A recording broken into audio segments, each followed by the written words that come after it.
नमस्कार दोस्तों, स्वागत है आपका डेली करंट अफेयर्स न्यूज के क्लासेस में। Daily current affairs, daily news analysis, जहां हम आपके आने वाले जो भी परीक्षाएं हैं उनको ध्यान में रखते हुए इस न्यूज का एनालाइज करते हैं। तो फटाफट सभी लोग ऑनलाइन आ जाइए, अपने सारे मित्रों के साथ क्लासेस के लिंक को शेयर भी कर दीजिए कि सभी जो है वो इस क्लासेस में जुड़ जाएं और इसका लाभ उठाएं।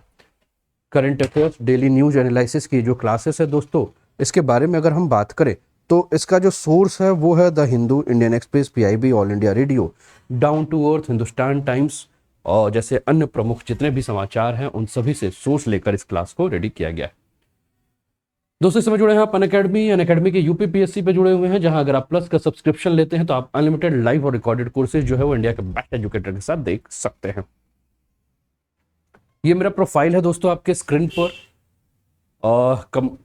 Teaching experience more than 8 years in several offline institute in Mukherjee Nagar, Delhi, Prayagraj, Bhopal, Raipur, Patna, and Lucknow. Mentored over 5,000 candidates for UPSC and state PSC, and lot of selected students are serving as IAS and PCS officer in different cities of Uttar Pradesh, Bihar, Chhattisgarh, Jharkhand and Madhya Pradesh. तो ये कुछ जानकारियां हैं, फटाफट जुड़ जाइए और अपने सारे मित्रों को भी शेयर कर दीजिए कि वो भी इस क्लास का लाभ उठा सके। तो चलिए स्टार्ट करते हैं आज के पहले न्यूज के साथ। आज का जो पहला न्यूज है वो लिया गया है द इकोनॉमिक्स टाइम से। इकोनॉमिक्स टाइम जो न्यूज लिया है वो न्यूज है, who is Abhilasha Barak, Indian army first women combat aviator. Abhilasha Barak, ये नाम जो है इस समय सुर्खियों में है। और महिला सशक्तिकरण, मातृशक्ति, तो सशस्त्र बलों में महिलाओं के प्रतिनिधित्व को लेकर जो है ये न्यूज है और उम्मीद करूंगा कि इसे आप पसंद करेंगे। नाम है captain Abhilasha Barack. Captain Abhilasha Barack के बारे में अगर हम बात करें दोस्तों तो इन्हें पायलट के रूप में जो है वो विमानन कोर में शामिल होने वाली पहले महिला अधिकारी के रूप में जाना गया। और जैसे ही ये अभिलाषा बराक जो है वो कॉम्बैट एविएटर अर्थात पायलट के रूप में आर्मी एविएशन कॉर्प्स, जिसको कि एएसी कहते हैं, आपके स्क्रीन पर ये नजर आएंगी। यही है वो इतिहास को रचने वाली कैप्टन अभिलाषा बराक। तो इन्होंने इतिहास रच दिया है, एक ऐसा इतिहास जो कि भारत के उन सभी महिलाओं के लिए संदेश है कि जीवन में कुछ भी असंभव नहीं है।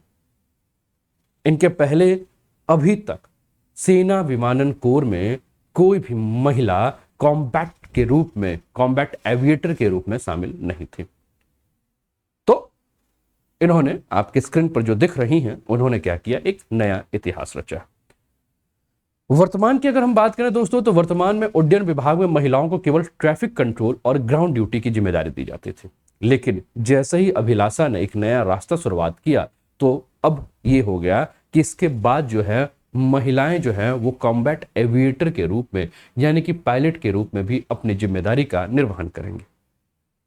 कॉम्बैट बराक ने जो है ध्रुव एडवांस लाइट हेलीकॉप्टर, जिसको आप ALH के नाम से जानते हैं, उनको संचालित करने वाली 2072 आर्मी एविएशन स्क्वाड्रन की दूसरी उड़ान के लिए इन्हें नियुक्त किया गया है। ठीक है, तो जुड़े रहिए, देखते रहिए।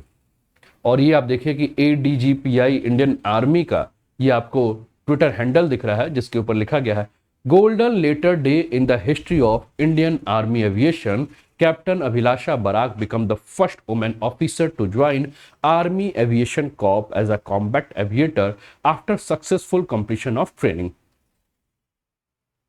ठीक है ना, तो ये आपको ट्वीट भी किया हुआ ट्विटर से दिख रहा है। अब मैंने कहा कि भारतीय वायुसेना और भारतीय नौसेना में महिला अधिकारी जहां लंबे समय से हेलीकॉप्टर उड़ा रही हैं, वहीं भारतीय सेना ने 2021 में आर्मी एविएशन कोर्स शुरू करके महिला पायलटों के लिए जो है वो एक नया मार्ग प्रशस्त किया था। अब ये सेना विमानन कोर क्या होता है? सेना विमानन कोर के बारे में बात करें दोस्तों तो भारतीय सेना का एक घटक है जिसका गठन 1 नवंबर 1986 में किया गया। सेना विमानन कोर का नेतृत्व नई दिल्ली में स्थित सेना मुख्यालय के महानिदेशक के द्वारा किया जाता है। ठीक है ना, फटाफट एक बार शेयर भी कर दीजिए अपने सारे मित्रों के साथ कि वो भी क्लासेस को ज्वाइन कर लें और वो भी क्लासेस का लाभ उठाएं। ठीक है,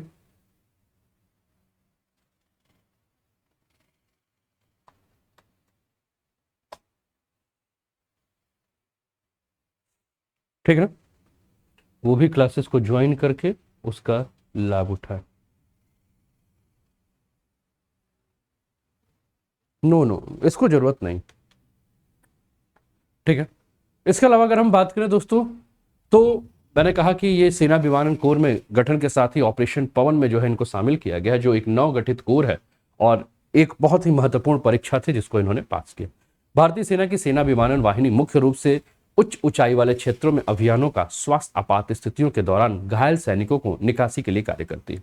विमानन वाहिनी के हेलीकॉप्टर का उपयोग अवलोकन, टोही, हताहत निकासी, लड़ाकू अनुसंधान एवं बचाव और आवश्यक लोड ड्रॉप के लिए भी किया जाता है। ठीक है, क्लियर है। अब सेना में महिलाओं के प्रतिनिधित्व की स्थिति के बारे में अगर हम बात करें कि सेना में महिलाओं की प्रतिनिधित्व कैसी है, तो थल सेना, वायुसेना और नौसेना ने 1992 में महिलाओं को शॉर्ट सर्विस कमीशन एसएससी अधिकारी के रूप में शामिल करना शुरू किया था। और यह पहली बार हुआ था जब महिलाओं को चिकित्सा के बाहर सेना में शामिल होने की अनुमति दी गई थी। सेना में महिलाओं के लिए महत्वपूर्ण समय 2015 में आया जब भारतीय वायुसेना ने उन्हें लड़ाकू इकाई में शामिल करने का जो है वो फैसला भी किया, है ना। सर्वोच्च न्यायालय ने 2020 में केंद्र सरकार को सेना और गैर लड़ाकू सहायता इकाइयों में महिला अधिकारियों के उनके पुरुष समकक्षों के समान स्थायी कमीशन देने का निर्देश दिया। सर्वोच्च न्यायालय ने महिला अधिकारियों की शारीरिक सीमाओं के सरकार के रुख को लैंगिक रूढ़िवादिता और महिलाओं के खिलाफ लैंगिक भेदभाव पर आधारित होने के रूप में खारिज कर दिया। महिला अधिकारियों को उन सभी 10 शाखाओं में भारतीय सेना में स्थायी कमीशन यानी कि परमानेंट कमीशन प्रदान किया गया, जहां महिलाओं को शॉर्ट सर्विस कमीशन के रूप में शामिल किया जाता था।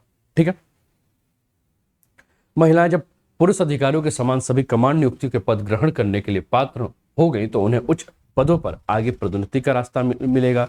2021 की शुरुआत में भारतीय नौसेना ने लगभग 25 वर्षों के अंतराल के बाद 4 महिला अधिकारियों को युद्ध पोत पर भी तैनात किया। भारत के विमान वाहक पोत आईएनएस विक्रमादित्य और बेड़े के जो टैंकर हैं जिनका नाम आईएनएस शक्ति है, जो कि एकमात्र ऐसा युद्धपोत है जिन्हें 1990 के दशक के बाद अपनी पहली महिला चालक दल को जो है वो भी सौंपा गया। तो कुछ बहुत सारी जानकारियां हैं जो कि आपके स्क्रीन पर आपको देखने को मिल रही हैं। बात करते हैं मई 2021। मई 2021 में सेना ने कोर ऑफ मिलिट्री पुलिस में महिलाओं के पहले बैच को शामिल किया और यह पहली बार था जब महिलाएं गैर आधिकारिक कैडर में सेना में शामिल हुई। महिलाओं को अभी भी इन्फेंट्री और आर्म कॉर्प्स जैसे लड़ाकू हथियारों के प्रयोग वाले बेड़े पर नियुक्त करने की अनुमति नहीं मिली है। अब इसके साथ होगा क्या? तो पिछले 6 वर्षों से जिस प्रकार से हम देख रहे हैं कि महिलाएं नौसेना, वायुसेना और थल सेना में जुड़ रही हैं, महिलाओं की संख्या पहले की तुलना में 3 गुना हो गई है और महिलाओं के लिए स्थिर गति से अधिक रास्ते खोलने के मार्ग जो है वो प्रशस्त भी हो चुके हैं, जिससे महिलाएं जो है इनका लाभ उठा सकती हैं। वर्तमान में अगर हम बात करें तो कुल जो महिलाओं की बात करें, चाहे वो थल सेना हो, चाहे वायुसेना हो, चाहे आपका नौसेना हो, तो लगभग 9000 के आसपास महिलाएं जो है इसमें काम कर रही हैं। और 2019 के जो आंकड़े हैं उस पर अगर हम देखें तो विश्व की दूसरी सबसे बड़ी थल सेना जिसमें महिलाएं हैं उसमें भारत का नाम, ठीक है ना। जबकि वायुसेना में इनकी संख्या जो है वो 13% है और नौसेना में ये 6% है। अब इसके महत्व क्या है? तो सबसे पहले लैंगिक समानता के बारे में बात करें, ठीक है ना। लैंगिक समानता यानी कि बहुत सारे ऐसे पोस्ट हैं जिसमें महिलाएं फॉर्म नहीं भर सकती हैं या महिलाएं अपनी दावेदारी नहीं कर सकते हैं, यानी कि अब इसके बाद हम ये कह सकते हैं कि लैंगिकता जो है वो अब बाधक नहीं है। यदि आवेदक किसी पद के लिए योग्य है तो लैंगिकता उसकी योग्यता में बाधक नहीं बन सकती है। आधुनिक उच्च प्रौद्योगिकी युद्ध क्षेत्रों में तकनीकी विशेषज्ञता और निर्णय लेने के कौशल साधारण शक्ति के तुलना में अधिक मूल्यवान जो है वो होते जा रहे हैं, ठीक है। इसके अलावा सैन्य तैयारी में पहले मैंने कहा ना कि महिलाएं जो हैं वो बहुत सारे सेक्टर्स में बहुत सारे फॉर्म को नहीं भर सकती थी, ठीक है। तो अब मिश्रित लैंगिक बल की अनुमति देने से जो है वो सेना में और भी ज्यादा मजबूती आ रही है। रिटेंशन और भर्ती दरों में गिरावट से सशस्त्र बल गंभीर रूप से परेशान है। महिलाओं को लड़ाकू भूमिका में अनुमति देकर इस परेशानी को कम किया जा सकता है। इसके प्रभाव क्या हमें देखने को मिलेंगे? तो महिलाओं पर पूर्ण प्रतिबंध सेना में कमांडरों की नौकरी के लिए सबसे सक्षम व्यक्ति को चुनने की क्षमता को सीमित करता है। युद्ध इकाइयों में महिलाओं के एकीकरण की सुविधा के लिए प्रशिक्षण की आवश्यकता होगी और समय के साथ साथ जो संस्कृति बदल रही है, जो मातृ संस्कृति जो विकसित हो रही है, उसको भी आगे बढ़ाने की आवश्यकता होगी। हमें उसको भी आगे बढ़ाना। इसके अलावा सैन्य तैयारियों पर बात करें तो मिश्रित लैंगिक बल की अनुमति देने से सेना मजबूत रहेगी। वर्तमान में रिटेंशन और भर्ती दरों में गिरावट से सशस्त्र बल गंभीर रूप से परेशान है। महिलाओं को लड़ाकू भूमिका में अनुमति देकर इस परेशानी को कम किया जा सकता है। इसकी प्रभावशीलता हमें क्या देखने को मिलेगी, तो महिलाओं पर पूर्ण प्रतिबंध सेना में कमांडरों की नौकरी के लिए सबसे सक्षम व्यक्ति को चुनने की क्षमता को जो सीमित कर रही थी, ये अब धीरे धीरे समाप्त होगी। ठीक है, तो कुल मिलाकर हम क्या देख रहे हैं कि हम अब आगे की तरफ बढ़ रहे हैं, मातृशक्ति आगे की तरफ बढ़ रही है और ये इतिहास रचने वाली महिला अधिकारी आपके स्क्रीन पर दिख रही। दोस्तों, इस समय जुड़े हैं आप अनअकैडमी पर और अनअकैडमी के एडवांटेज आपके स्क्रीन पर आपको देखने को मिल रहे हैं। इसका आप एडवांटेज ले सकते हैं। ये कुछ टेस्ट सीरीज हैं, इसका भी आप लाभ ले सकते हैं। ये कुछ बैचेस हैं, इसका लाभ आप ले सकते हैं। चलिए आगे बढ़ते हैं। अगला न्यूज है दोस्तों द हिंदू से। द हिंदू का ये जो न्यूज है वो आपके स्क्रीन पर सबको दिख रहा है। सभी को गुड मॉर्निंग, सभी को गुड मॉर्निंग है। ठीक है ना, ये न्यूज आपको द हिंदू का आपके स्क्रीन पर दिख रहा है। आइए इसी पर हम चर्चा करते हैं। Supreme court recognise sex workers as a profession. ठीक है ना, एक बहुत बड़ा न्यूज जिस पर हम लोगों ने अभी एक शॉर्ट वीडियो के माध्यम से इस पर चर्चा भी की थी, जो कि आपने देखा होगा, लेकिन चलिए अब इसको थोड़ा सा एलोबरेट करते हैं। सेक्स वर्क भारत में गैर कानूनी माना जाता है। गैर कानूनी माना जाता था, अगर मैं कहूं तो ज्यादा सही। अब सेक्स वर्क को जो है एक पेशे के रूप में, एक प्रोफेशन के रूप में जो है वो सुप्रीम कोर्ट ने जो है वो क्या कहा है कि मान्यता दी। पेशा मतलब कि अगर आप शिक्षक हैं, आप इंजीनियर हैं, आप डॉक्टर हैं, आप कुछ भी एक प्रोफेशन करते हैं, वैसे ही सेक्स वर्क भी जो है एक पेशा है। जैसे किसी डॉक्टर को डॉक्टरी करने के लिए नहीं पकड़ा जा सकता है, किसी इंजीनियर को अपनी डिग्री के साथ इंजीनियरिंग करने के लिए नहीं पकड़ा जा सकता है, किसी टीचर को पढ़ाने के लिए परेशान नहीं किया जा सकता है, या किसी अन्य क्षेत्र में जो भी है उसको उसके काम के लिए परेशान नहीं किया जा सकता है। सेम वैसे ही अगर कोई सेक्स वर्कर है, उसको भी पुलिस जो है वो इसलिए नहीं परेशान कर सकती है कि वो गैर कानूनी काम है। यानी कि कुल मिलाकर उसको मान्यता देने की बात की जा रही है। और ये फैसला जो है वो सर्वोच्च न्यायालय के द्वारा लिया गया। और इस फैसले की आवश्यकता क्यों पड़ी, अगर इसके बारे में अगर आप सोचेंगे तो इसको ध्यान रखिए। दोस्तों, कुछ दिन पहले यानी कि 2 साल तक हम कोविड से लड़ रहे थे। कोविड से अभी भी हम लड़ रहे हैं, लेकिन कोविड से हम बहुत ज्यादा ग्रसित थे। उसमें बहुत सारे रोजगार जो हैं वो समाप्त हुए। उसमें एक रोजगार जो कि भारत में हम क्या देख रहे हैं, मैंने कहा कि वो रोजगार की श्रेणी में नहीं है, लेकिन कहीं ना कहीं छुपा हुआ वो रोजगार है। भारत का कोई ऐसा शहर नहीं होगा, भारत का कोई ऐसा जिला नहीं होगा जहां सेक्स वर्क से संलिप्त जो भी गतिविधियां हैं वो नहीं चल रही हैं। कहीं बड़े स्तर पर चल रही हैं, कहीं छोटे स्तर पर चल रही हैं। और इसमें बहुत सारे ऐसी महिलाएं जो हैं जो कि ढकेल दी गई हैं, जो कि ना चाहते हुए भी। लेकिन अब क्या करें, उनके पास अपने जीविका को चलाने के लिए वही एक रास्ता है, उसके अलावा दूसरा कोई रास्ता है नहीं। इसकी मांग काफी दिन से चल रही थी। काफी सारी जो सामाजिक कार्यकर्ता हैं या सामाजिक जो भी संस्थाएं थे वो भी इसको बात कर रही थी कि देखिए आप इसको बंद तो नहीं कर सकते हैं, तो क्यों नहीं इसको मान्यता दे देते हैं, जैसे विदेशों में मान्यता है। कई सारे देश जो है उसको मान्यता दे के रखे हैं, तो भारत भी इसको मान्यता क्यों नहीं दे रहा है ना। अगर ये पेशा कर रहे हैं तो कर दे दीजिए, ठीक है, लेकिन इस पर यह ध्यान रखिए कि गैर कानूनी रूप से ना हो या किसी नाबालिग के साथ जोर जबरदस्ती से इस प्रकार का कोई काम ना हो रहा हो। अब बातें जब चल रही हैं, ये जो बातें जब न्यूज में आ रही हैं, तो कई लोगों को ये बातें नहीं भी पच रही हैं कि देखिए अब यही दिन रह गया है, अब यही देखना बाकी रह गया। लेकिन आपको याद होगा कि सुप्रीम कोर्ट कई बार ऐसे ऐसे फैसले ले भी रहा है जो कि हमारे भारतीय समाज जो है या भारतीय संस्कृति जो है उसको अपनाने के लिए तैयार नहीं है। जब हम बात भारतीय संस्कृति की कर रहे हैं तो हम पहले राजाओं को भी देखें, उनमें भी हम देखें क्या उस काल में ये सारे पेशे नहीं चल रहे थे। क्या कहानियों में जो हम सेक्स वर्कर के बारे में सुनते हैं या किसी भी राजा के काल में, तो क्या उस समय ये नहीं चल रहा था? क्या ये कोई नया पेशा जो है वो शुरू हो चुका है? ऐसा तो है नहीं ना। हमेशा आप किसी ना किसी कहानी में किसी ना किसी किरदार को आप सुनते होंगे जो कि इस प्रकार के पेशे में लगे हुए, है ना। तो कुल मिलाकर जब ये पेशा जब चल ही रहा था तो इस पेशे को क्यों ना कानूनी मान्यता दे दी जाए, इसी पर पूरी की पूरी बात चल रही है। और बात कानूनी मान्यता के लिए इसलिए कही जा रही है कि अगर इस व्यवसाय को कानूनी मान्यता मिल जाएगी तो जो इसमें लगी हुई महिलाएं हैं या जो भी लोग इसमें लगे हुए हैं वो एक सम्मान के साथ जो है और सुरक्षा के साथ जो है अपने जीवन को यापन कर सकते हैं। पुलिस के द्वारा या लोगों के द्वारा उसको प्रताड़ित नहीं किया जाएगा। अब इसके लिए न्यायालय ने क्या किया कि इसके लिए न्यायालय ने संविधान के अनुच्छेद 142 के तहत अपनी विशेष शक्तियों का इस्तेमाल किया।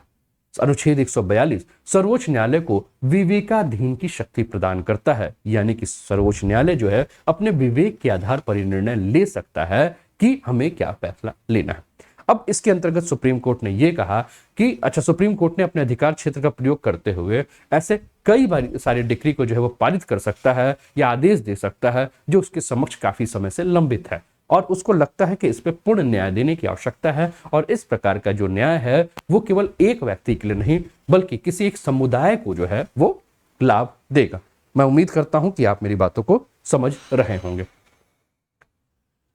इसके अलावा अगर हम बात करें तो 2020 जब कोविड का समय चल रहा था तो राष्ट्रीय मानव अधिकार आयोग ने सेक्स वर्कर को अनौपचारिक श्रमिक के रूप में मान्यता दे दी। उन्होंने कहा कि देखिए ये भी तो श्रम कर रहे हैं, ये भी तो एक श्रम का प्रकार है और इस श्रम के बदले उसको क्या मिल रहा है, पैसा मिल रहा है, तो क्यों ना हम इसको एक श्रमिक के रूप में जाने। लेकिन हाँ, उसके लिए औपचारिकता नहीं, अनौपचारिक रूप से जो है किसने, राष्ट्रीय मानव अधिकार आयोग ने, क्योंकि कहा कि देखिए इस पेशे में जो भी जुड़ रहा है वो अपने स्वेच्छा से जुड़ रहा है या मजबूरी से जुड़ रहा है, वो तो व्यक्ति विशेष के आधार पर निर्धारित आप कर सकते हैं। लेकिन जो भी जुड़ रहा है वो अपना आय के नए साधन के रूप में जो है ये आय के नए मार्ग के ढूंढने के चक्कर में जो भी सारी चीजें हैं उस पर है, तो कहा कि भाई इसको भी मान्यता दीजिए। अब सर्वोच्च न्यायालय के जो ये फैसले हैं, इस फैसले की विशेषताओं के बारे में अगर हम बात करें तो सेक्स वर्कर कानून के समान संरक्षण के जो है वो हकदार होंगे और आपराधिक कानून सभी मामलों में आयु और सहमति के आधार पर समान रूप से लागू होंगे। तो सबसे पहला चीज कि कोई भी नाबालिग लड़कियों को जो है इसके अंदर नहीं झोंका जाएगा, पहली चीज। और दूसरी, जोर जबरदस्ती, जैसे कि हम नॉर्मली क्या देखते हैं कि कई सारी ऐसी घटनाएं मिलती है ना कि ले जाकर बेच दिया जाता है या धोखे से उसको इस में ढकेल दिया जाता है, तो ये सारे काम नहीं होंगे। यानी कि जो भी सेक्स वर्कर वयस्क है और सहमति से भाग ले रही है तो पुलिस उसमें किसी भी प्रकार का हस्तक्षेप नहीं करेगा और इसके तहत कोई भी आपराधिक कार्रवाई करने से पुलिस को बचना चाहिए। अगर वो वयस्क है यानी कि 18 साल से ऊपर की कोई महिला है और अपने सहमति से इस पेशे में है तो पुलिस यहां किसी भी प्रकार का जो है वो रोक टोक नहीं करेगी। अब इसमें जब बात किया गया तो सेक्स वर्कर के जो गरिमापूर्ण जीवन, क्योंकि होता क्या था कि पुलिस छापा मारती थी, उसके बाद पता चलता था कि मीडिया जो है वो फोटो खींचती थी कि देखिए इस होटल में जो है वो 5 महिलाएं 4 पुरुष पाए गए, ऐसा करके मीडिया जो है उसको काफी न्यूज लेकर आती थी। अब मीडिया जब न्यूज लेकर आती थी तो समस्या क्या हो जाती थी, समस्या ये हो जाती थी कि किसी भी महिला की अपनी निजता जो है या उसको जो एक गरिमापूर्ण जीवन जीने का अधिकार है उससे, ठीक है ना, उसकी स्वतंत्रता से, उसको एक व्यक्तिगत स्वतंत्रता से जो है वो वंचित कर दिया जाता था, ठीक है ना। और ये जो अब देखिए जब यहां बात कर रहे हैं हम आर्टिकल 21 की तो दिमाग में तुरंत एक प्रश्न होगा कि क्या सर ये जो आर्टिकल है ये केवल भारत के नागरिकों के लिए काम है या सबके लिए। तो दोस्तों अगर हम इसके बारे में बात करें तो आर्टिकल 21 जो है ये भारत में रहने वाले जो नागरिक हैं उनके, या भारत में बाहर से आकर कोई व्यक्ति अगर इसमें काम कर रहा है जो गैर नागरिक हैं उनको भी इस अनुच्छेद 21 के तहत जो है वो क्या है, सुरक्षा मिली है। इसके अलावा जब हम बात करें तो मान लीजिए कोई ऐसा स्थान हो जिसको कि हम नॉर्मली वेश्यालय कहते हैं, तो इस वेश्यालय में जब भी किसी सेक्स वर्कर को पकड़ा किया जाता था या गिरफ्तार किया जाता था या दंडित या परेशान किया जाता था तो अब इसके माध्यम से क्या है वो नहीं किया जाएगा। इसके ऊपर जो है वो क्या की जा रही है, बातें की जा रही है। स्वैच्छिक सेक्स वर्क अवैध नहीं है जबकि वेश्यालय चलाना जो है वो गैर कानूनी है। तो कुल मिला के ये कहा जा रहा है कि आप ये, हम सुप्रीम कोर्ट ने सीधे इसमें क्लियर किया कि हम वो नहीं कह रहे हैं कि वैश्यालय चलाइए, लेकिन अगर कोई महिला अपने मन से कहीं जाकर कुछ कर रही है किसी होटल में कहीं भी जाकर तो उसको आप गैर कानूनी नहीं कह सकते। अब इसमें एक बात उन्होंने और भी जोड़ी, क्या, जो आपके यौन कर्मी हैं उनके बच्चों के अधिकार के बारे में, ठीक है ना। अब ये इसमें यह भी कहा गया कि देखिए किसी भी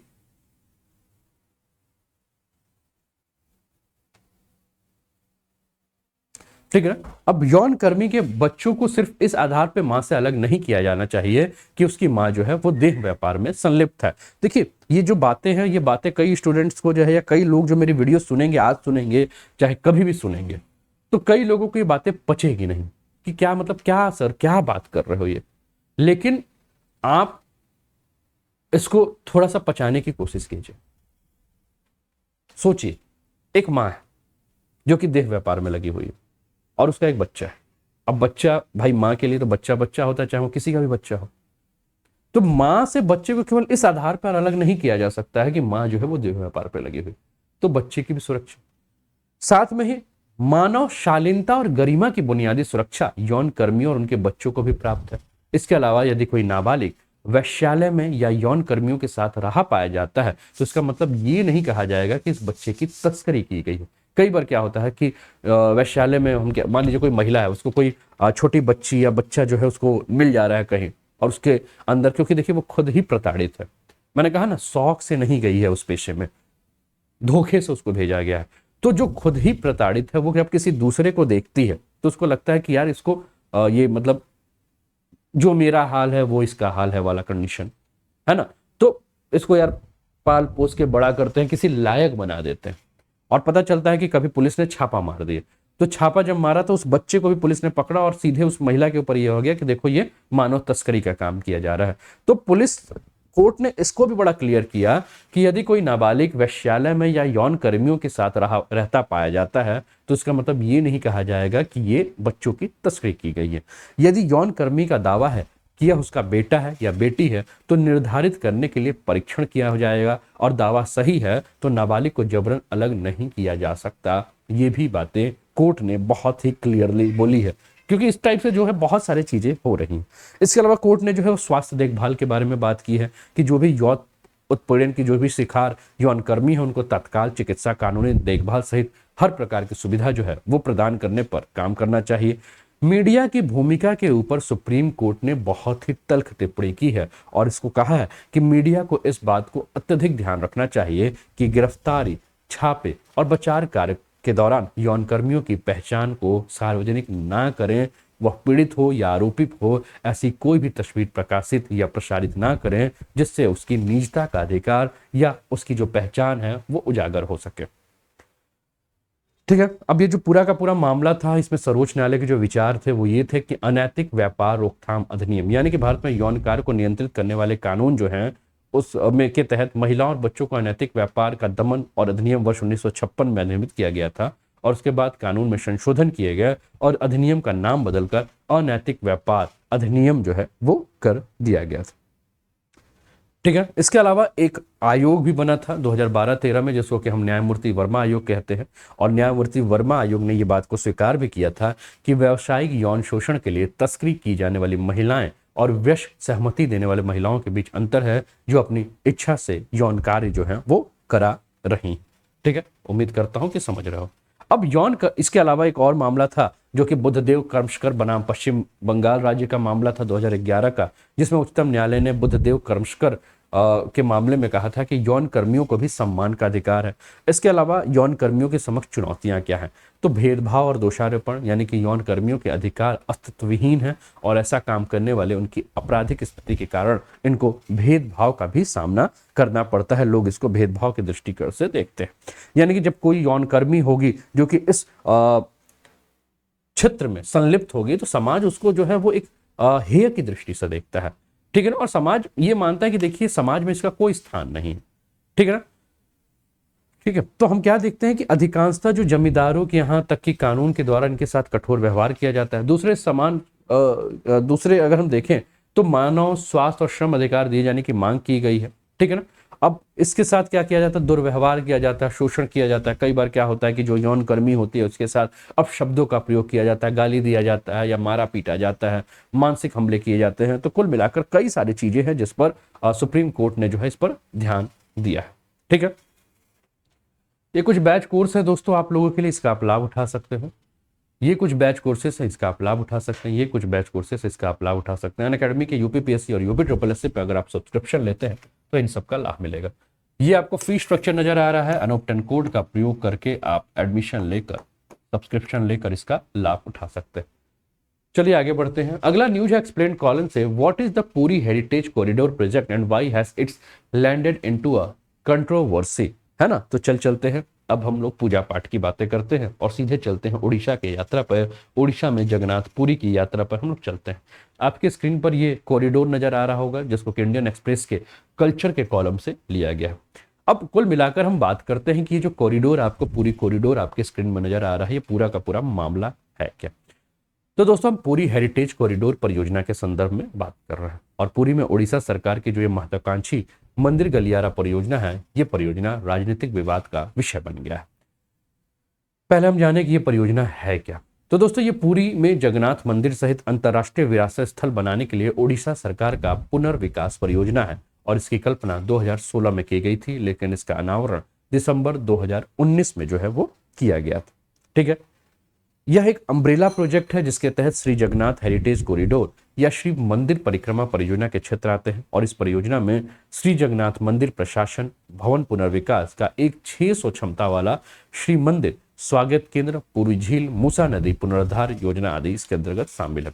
ओडिशा सरकार ने मंदिर के आसपास के क्षेत्र के सुधार के लिए 3 उद्देश्यों को सूचीबद्ध किया है, जिसमें मंदिर की सुरक्षा, भक्तों की सुरक्षा और भक्तों के लिए धार्मिक माहौल का निर्माण करने की बात की गई है। सरकार ने जो ये पूरा का पूरा योजना शुरू किया है, जिसको पूरी योजना में, तो इसमें पूरा का फोकस जो है वो इस में सुविधाओं का विकास करना, विरासत और वास्तुकला का विकास करना और इसके लिए जो परियोजना है इसके लिए धन आवंटित करने की बात की गई है। इस योजना में श्री जगन्नाथ मंदिर और उसके आसपास में बेहतर सुविधाएं प्रदान करने के लिए भूमि अधिग्रहण, शुल्क, पुनर्वास और सड़क सुधार शामिल है। परियोजना विवाद का विषय क्यों बन गया है, ये सबसे बड़ा प्रश्न जो है वो आप सबके दिमाग में आया होगा। तो विशेषज्ञों और नागरिक समाज के सदस्यों ने 12वीं शताब्दी के मंदिर पर प्रतिकूल प्रभाव की संभावना का हवाला दिया है और कहा कि अगर खुदाई के लिए जो मशीनों का प्रयोग किया जाएगा तो मशीनों से जो है इसको नुकसान पहुंच सकता है। ठीक है, इसके अलावा इस बारे में यह भी सवाल उठाया गया है कि मंदिर के चारों ओर निर्माण के लिए उचित अनुमति और जो भी मंजूरी है वो ली गई थी और जगन्नाथ मंदिर को भारतीय पुरातत्व सर्वेक्षण द्वारा राष्ट्रीय महत्व का स्मारक नामित किया गया था और एक केंद्रीय संरक्षित स्मारक है। मंदिर में 100 से लेकर 200 मीटर के क्षेत्र में बड़े पैमाने पर विध्वंस और निर्माण कार्य हो रहे हैं, जो प्राचीन स्मारक और पुरातत्व स्थल और अवशेष के द्वारा जो अधिनियम है उस अधिनियम के द्वारा जो है ये पूरी तरह से गैर कानूनी है।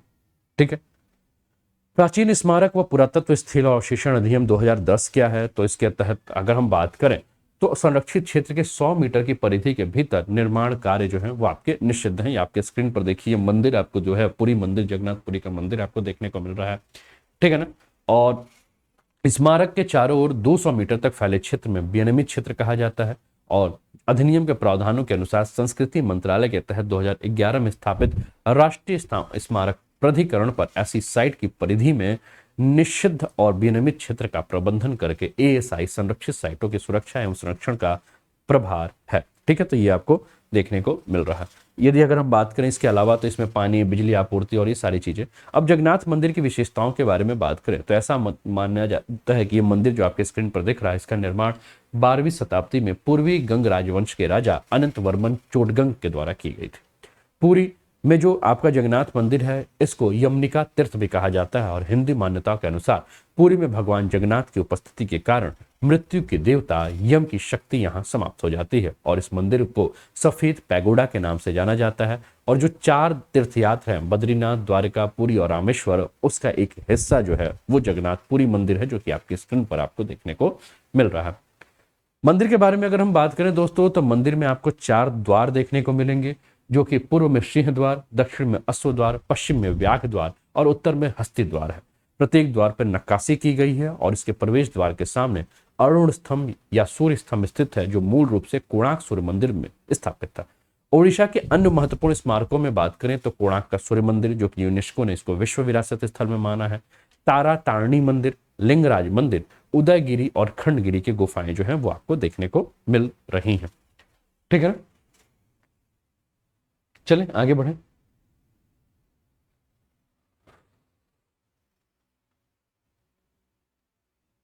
चलिए आगे बढ़ते हैं। अगला न्यूज जो है वो द हिंदू से लिया गया है, द हिंदू कॉलम से है, understanding the nature of US Taiwan relation. ठीक है ना, और ये आपके स्क्रीन पर जो है वो नजर आ रहे हैं, एक तरफ ताइवान की, एक तरफ यूएस की। तो दोस्तों जापान में क्वाड शिखर सम्मेलन के पहले राष्ट्रपति जो हैं कहाँ के, अमेरिका के राष्ट्रपति, उन्होंने चीन के द्वारा आक्रमण की स्थिति में ताइवान को सैन्य सहायता प्रदान करने के संबंध में एक सवाल के जवाब में एक ऐसा बयान दिया है जो बयान जो है वो विवाद का विषय बन गया है।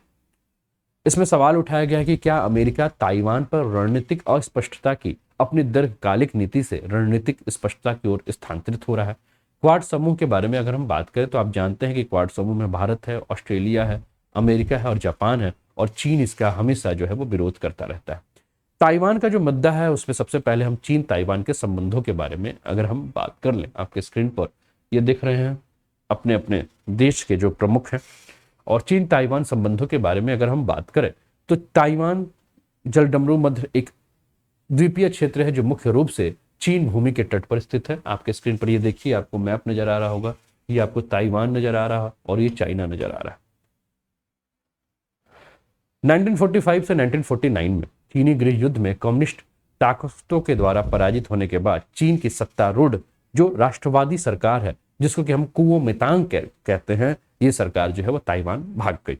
गृह युद्ध में चीन और ताइवान के विभाजन के बाद चीन गणराज्य सरकार को ताइवान में स्थानांतरित कर दिया गया और दूसरी ओर चीन की कम्युनिस्ट पार्टी ने मुख्य भूमि में पीपुल्स रिपब्लिक ऑफ चाइना की स्थापना जो है वो कर ली थी। तो मामला 1945 से 1949 का देखने को मिलता है। पीपल रिपब्लिक जो आपका चाइना है, इसने ताइवान के एक विश्वासघाती प्रांत के रूप में देखा और वह ताइवान के साथ शांतिपूर्ण पुनः एकीकरण की प्रतीक्षा कर रहा है। इसके साथ ही रिपब्लिक ऑफ चाइना द्वारा संयुक्त राष्ट्र सुरक्षा परिषद में अपनी स्थायी सीट बनाए रखने के लिए संयुक्त राष्ट्र की सदस्यता जारी रह गई। शीत युद्ध में जो आपका पीआरसी है, ठीक है ना, उसने यूनियन ऑफ सोवियत सोशलिस्ट और आरओसी संयुक्त राष्ट्र अमेरिका के साथ इसने चीन ताइवान संबंधों को और भी अधिक जो है वो क्या कर दिया, ताइवान थोड़ा सा टेंशन वाला बना दिया। अरे नहीं, ऐसे ही मैंने मजाक में लिखा हुआ है गोल्डी शुम्बुल, अरे मजाकिया लहजे में है, ठीक है, टेंशन फ्री मत, टेंशन फ्री रहो, ठीक है।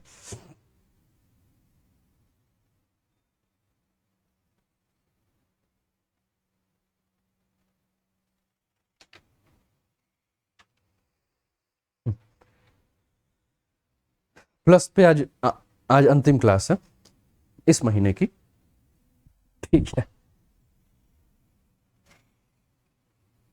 तो अब हुआ क्या कि 1950 के दशक में ताइवान में दो जलडमरू मध्य संकट में आए।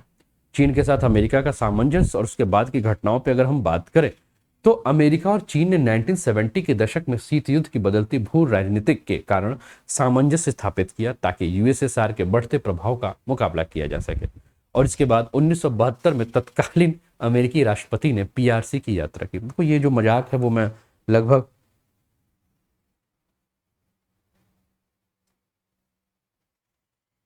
हाँ ठीक है शुम्बुल बताइए फैक्ट वाला, तो उसको आप लोग वीडियो देख रहे हो ना, वो देखते रहिए आप लोग, और उस पर अभी और भी आपको वीडियोस मिलते रहेंगे।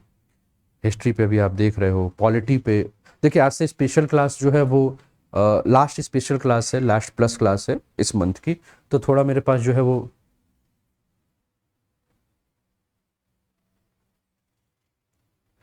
थोड़ा सा मेरे पास जो है वो समय मिल जाएगा, तो मैं और भी पॉलिटी पे, इकोनॉमी पे, करंट इशू है ना, वार्षिकी जो चल रहा है उस टाइप से कुछ मैं लगा दूंगा, ठीक है, जिससे आपको हेल्प मिलेगा। बस आप लोग देखते रहिए और अपने मित्रों को भी दिखाते रहिए, है ना, ठीक है ना, कि ज़्यादा से ज़्यादा लाभ लिया जा सके। अब इसके बाद अगर हम बात करें तो 1972 में तत्कालीन अमेरिकी राष्ट्रपति ने पीआरसी की यात्रा की और बाद में आरओसी को संयुक्त राष्ट्र में अधिकारी प्रतिनिधि के रूप में पीआरसी के द्वारा जो है वो स्थापित कर दिया गया था, ठीक है ना। तो कुल मिला के यही सारा चीज़ें हैं, ठीक। और ये कम्युनिटी है, इसको आप लोग फॉलो कर लीजिए। और अभी हम लोग 11 बजे मिलेंगे स्पेशल सेशन पे, जो एमसीक्यू का सेशन है, तो उसका आप लोग लाभ उठाइएगा, ठीक है। तो चलिए लाइक कर दीजिए, शेयर कर दीजिए, सब्सक्राइब कर दीजिए, अपना ध्यान रखिए। करंट पे थोड़ा सा सब्जेक्ट मैं लेके आऊँगा, आप लोग रेगुलर रहिए। एक टाइम तो आप जान जाइए कि रात को 8 बजे जो आ रहा है वो आता रहेगा, है ना, और सुबह का एक टाइम देख लेते हैं 10 बजे के आसपास, और एक और टाइम, ठीक है ना। तो 3-4 वीडियो जो है वो दिन भर में आपको मिलती रहेंगी, फॉलो करते रहिए, खूब पढ़िए कि कोई दिक्कत ना हो, ठीक है ना। तो चलिए, तो लाइक शेयर सब्सक्राइब कर दीजिएगा, है ना, फिर बाद में हम लोग मिलते हैं। Okay bye, take care.